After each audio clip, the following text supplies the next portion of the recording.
अस्सलाम वालेकुम। मैं doctor Mabhishek Shaikh Homi care clinic से आप सबको खुशामदीद। आज जिस भी टॉपिक की इंफॉर्मेशन के साथ आए हैं उसमें हम बात करेंगे मोतियाबिंद के आँखों में अगर कैटरैक्ट की कंडीशन हो जाती है तो पेशेंट के कौन से साइन ऑफ सिम्टम्स आते हैं, किस कंप्लेन के साथ वो आपके पास आएगा, एज अ मौलिद कौन से साइन ऑफ सिम्टम्स नोट करने के होंगे, वो इस वीडियो की इंफॉर्मेशन में हम जानेंगे। ये कौन सी ऐसी काजेज होती हैं, कौन से ऐसे सिम्टम्स होते हैं जिसके बिहार पे ये हो जाती है डिजीज, और फिर इसको होम्योपैथी के थ्रू हम किस तरीके से रिकवरी लेकर आ सकते हैं या कौन सी मेडिसिन हम इसमें यूज कर सकते हैं, वो इस वीडियो की इंफॉर्मेशन में हम जानेंगे। शेख होमी केयर चैनल को सब्सक्राइब नहीं करा तो सब्सक्राइब कीजिए, लाइक कीजिए, इन्फॉर्मेशन को शेयर कीजिए। स्टार्ट लेते हैं अपनी वीडियो का कि अगर कोई भी पेशेंट आपके पास आ रहा है एज अ मॉलेज, आपने सबसे फर्स्ट ये देखनी है कि उस पेशेंट की एज कितनी है।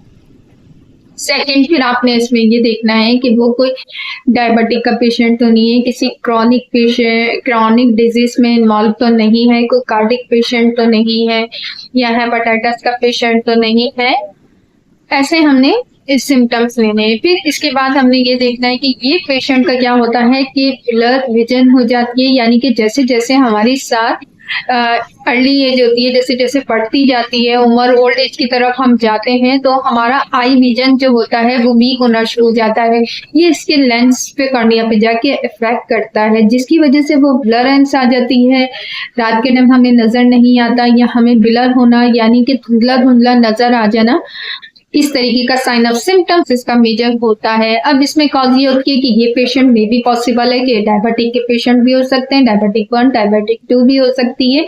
फिर इसमें पेशेंट के साथ में भी कोई इंजरी हो सकती है, चोट लग सकती है, या कुछ अगर मेल होते हैं तो वो स्मोकिंग बहुत ज्यादा कर लेते हैं जिसकी वजह से उनकी ये कंडीशन हो जाती है या ये कैफियत उनकी हो जाती है। अब इसमें ये कि आपने मे भी पॉसिबल कि पुअर डाइट यूज करी हो, कि पुअर आपने न्यूट्रिशन का इस्तेमाल करा हो, अच्छी डाइट का आपने इस्तेमाल नहीं करा हो, विटामिन ए का इस्तेमाल आपने नहीं करा हो, अपनी आइज का ख्याल नहीं रखा हो। बहुत सारे लोग ऐसे होते हैं कि जो जिनको जैसे धूप की रेजेस बहुत ज्यादा लगती हैं, बहुत सारे लोग ऐसे होते हैं जिनको फ्लैश लाइट फौरन से हिट करती है, वो नहीं बर्दाश्त कर सकते। जैसे अक्सर औकात आपने देखा गया कि कुछ लोग हैं अगर वो अपनी फिक्स वगैरह बनवाते हैं तो उनको फ्लैश एकदम से क्लिकिंग कर जाती है, उनकी आंख फौरन से बंद हो जाती है। क्यों? क्योंकि वो एक्सेप्ट नहीं कर पाता, इसका वीक होने की वजह से विजन इसका वीक हो जाता है।